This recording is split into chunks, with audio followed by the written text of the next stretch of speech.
وعلى سيد الأنبياء والمرسلين أما بعد فأعوذ بالله من الشيطان الرجيم بسم الله الرحمن الرحيم يا إخوة الإسلامية فاقرأوا الصلاة على النبي صلى الله تعالى عليه وسلم الصلاة والسلام عليك يا رسول الله وعلى آلك وأصحابك يا حبيب الله الصلاة والسلام عليك يا نبي الله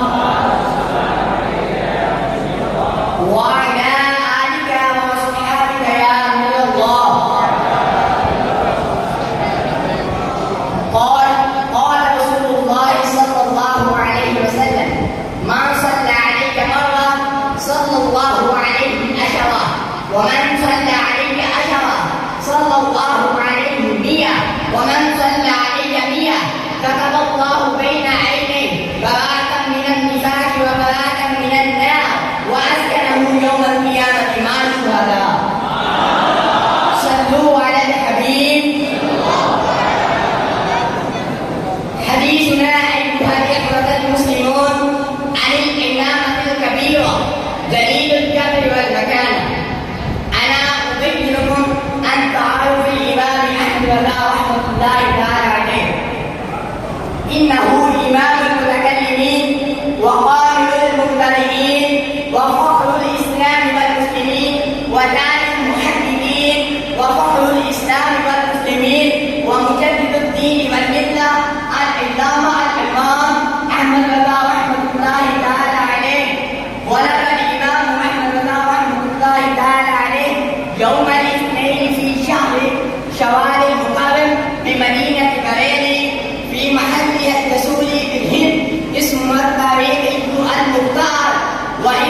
قد أخرج الإمام أحمد رحمة الله تعالى عليه سنة ولادته واسمه محمد وسماه جده أحمد رحمة الله تعالى عليه واشتهر بهذا الاسم بالهند وخارج الهند. صلوا على الحبيب. يا إخوة الإسلامية أنا أبين لكم عن فضيلة الإمام أحمد رحمة الله تعالى عليه. وتعلم الإمام أحمد رحمة الله تعالى عليه على يد والده. إنه إمام المتقين مولانا نبي الإسلام رحمة الله تعالى عليه حتى أكمل على جميع دراسة العلوم الإسلامية والأربعة الرائجة. إنه وذاك 13 عاما و10 أشهر و4 أيام يوم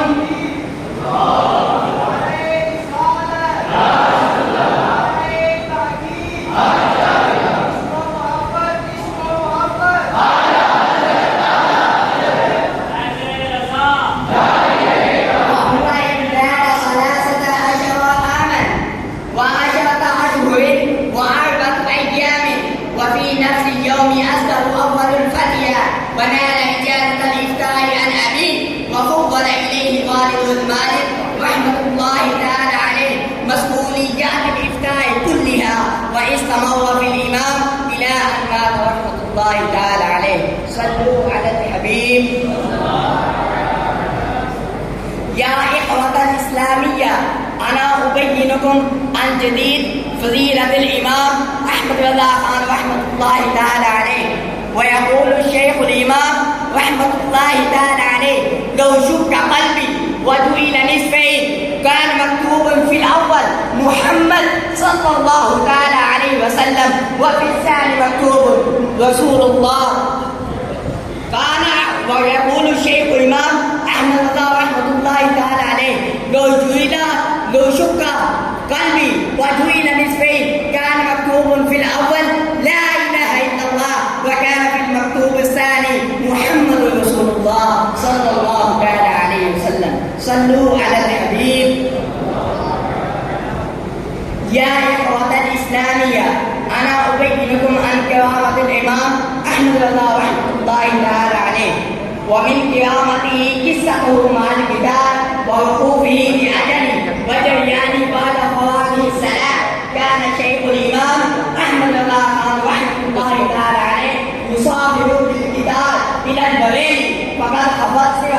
القتال لسبب من الأسباب، ووقف القتال على عهد المحدد لدقائق قليلة. وقد آوان صلاة المغرب فنزل الشيخ على الأرض وأشاروا على رفقاء بالنزول إليها فقبلوا مشورته. وعندما أخذوا في الصلاة دك درس القتال معزنا بروحين، ولكن لا يستطيع القتال أن يتحرك وينطلق، فجمع المفتش التذاكر ومدير المحطة وجميع المسافرين ووقوف حال لأمر تحرك القتال. فنظر أحدهم إلى الشيخ الإمام أحمد رضا رحمة الله تعالى عليه وقال وافيا سوء لعل القتال لا يمكن أن ينطلق انتظارا لهذا الرجل الذي يصلي الصلاة.